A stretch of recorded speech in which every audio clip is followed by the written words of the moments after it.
Hello students, I am Dr. Meenakshi Mao, Assistant Professor, Zoology, Sri Samlaji Government College, Mandafia, Chittorgarh. Today I am going to give lecture on thyroid gland.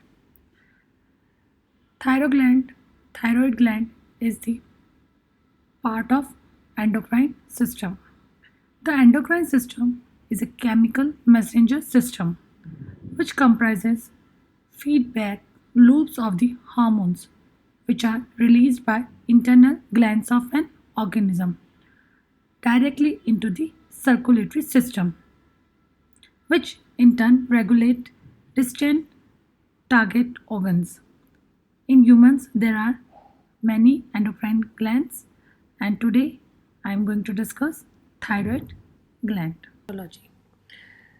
Thyroid gland is the largest endocrine gland in human body.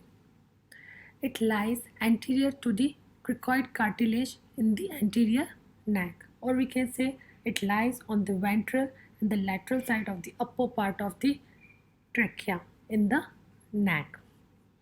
Now we will see its structure. It is brownish red in color. Its shape is butterfly or H. It is bilobed because it has two lobes, right lobe and the left lobe. These two lobes are connected by the isthmus. It is a transverse glandular band. Now we will see its histology. Thyroid gland consists of thyroid follicles and the parafollicular cells or the C cells. So first of all, we will see thyroid follicles. There are about 3 million small oval or rounded thyroid follicles held together by the stromal tissue in the thyroid gland.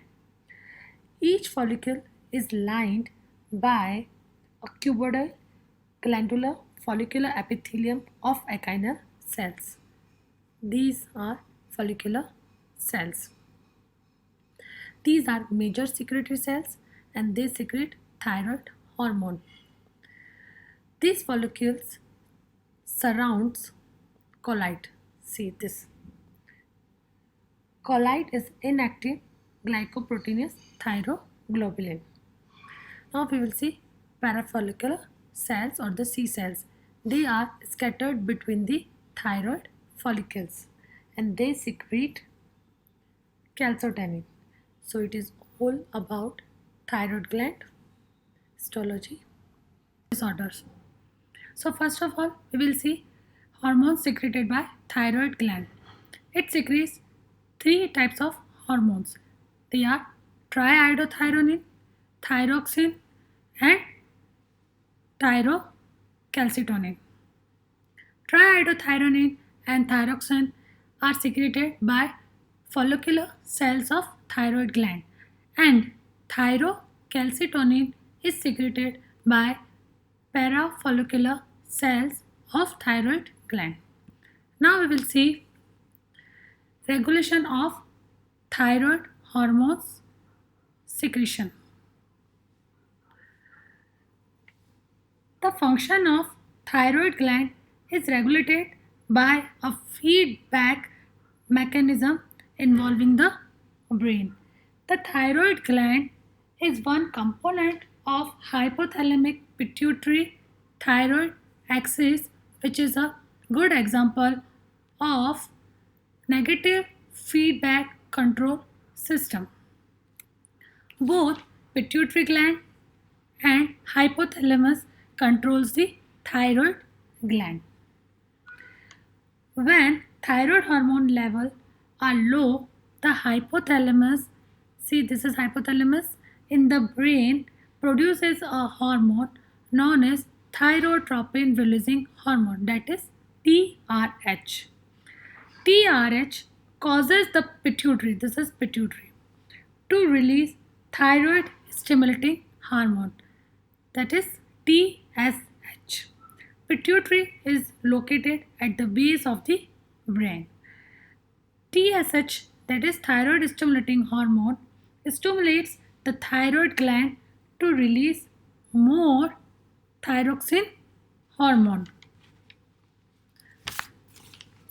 The level is finely tuned to maintain a balance of T3 and T4 hormones in our body by this mechanism. Now we will see functions of thyroid glands. First of all, we will see functions of triiodothyronine and thyroxine. They regulate basal metabolic rate.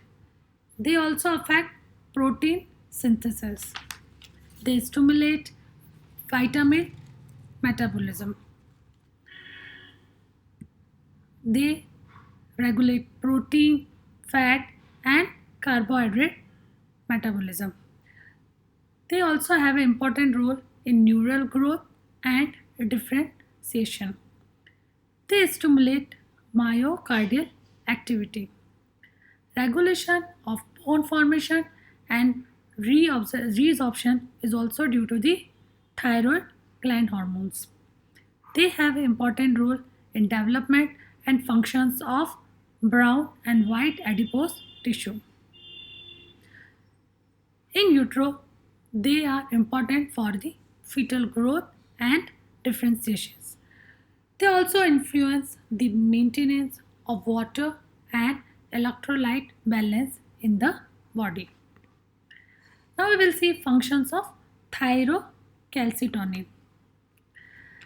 It helps in controlling the amount of calcium and phosphate in the blood. Thyrocalcitonin is a long peptide hormone which is regulated by increased plasma level of calcium by feedback mechanism.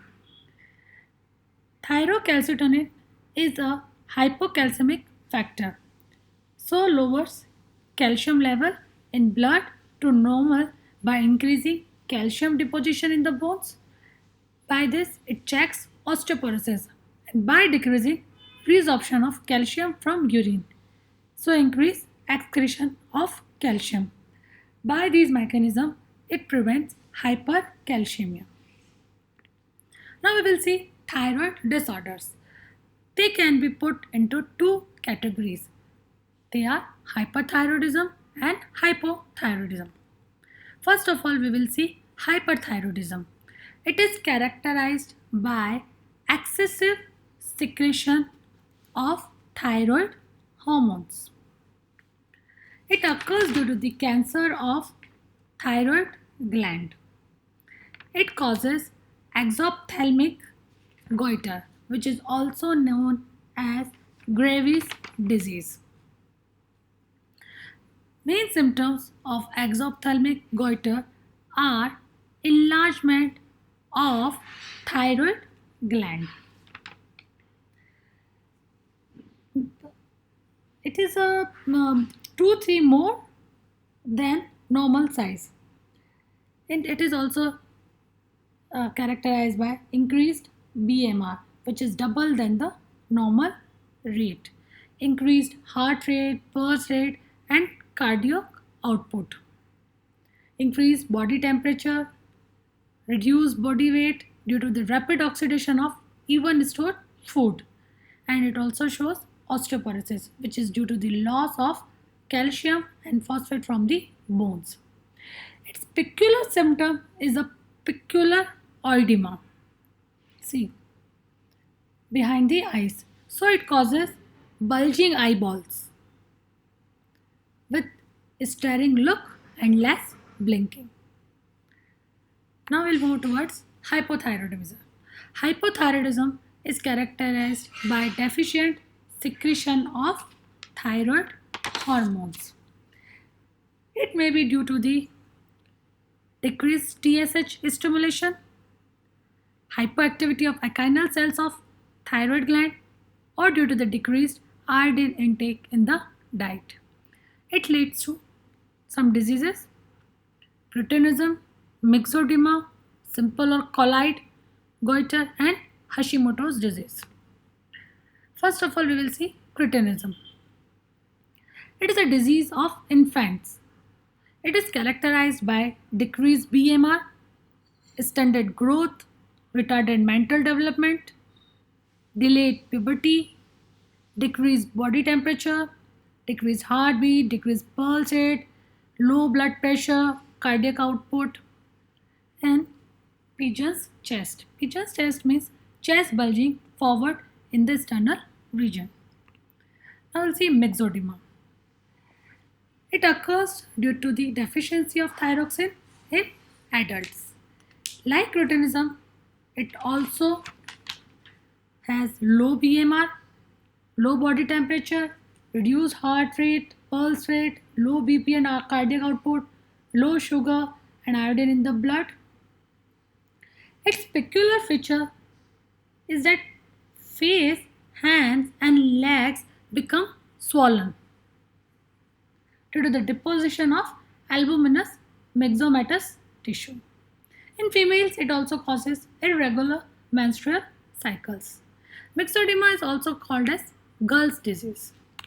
Now we will see simple or colloid goiter. It occurs due to the deficiency of iodine in drinking water. It is actually non-genetic. It is characterized by enlargement of thyroid gland due to the increase in number and sizes of echinal cells of thyroid gland. It is more common in people of hilly regions. Now we'll see Hashimoto's disease. It is also called autoimmune thyroiditis and it occurs due to the age factor or injury to thyroid gland causing hyposecretion of thyroxine. When thyroxine secretion falls up to minimal limits, the antibodies are formed which destroys the thyroid gland. So this is all about thyroid gland functions and disorders. Thank you.